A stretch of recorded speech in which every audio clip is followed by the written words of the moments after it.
Good morning বন্ধুরা। দেখো এখন সকাল 8টা বাজে। ছেলে এতক্ষণে ঘুম থেকে উঠলো, স্কুল নাই, তাই এখন বসে বসে টিভি দেখা হচ্ছে। দেখো কি অবস্থা করে রেখেছে রুমটা। কার কার বাড়িতে এরকম হয়? আমার স্নান হয়ে গেছে।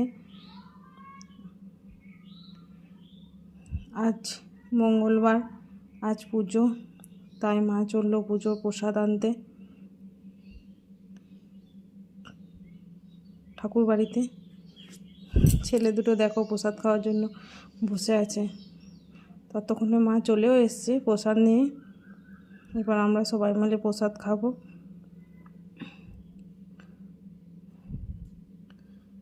প্রসাদ খাওয়ার পর দেখো এটা কি বলো তো, এটা হলো মুসুরি আর আলু দিয়ে সেদ্ধ।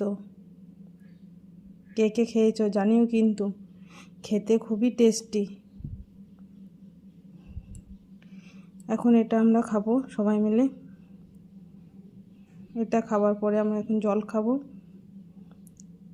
আর যেহেতু নিরামিষ, তাই সব নিরামিষই খাবার।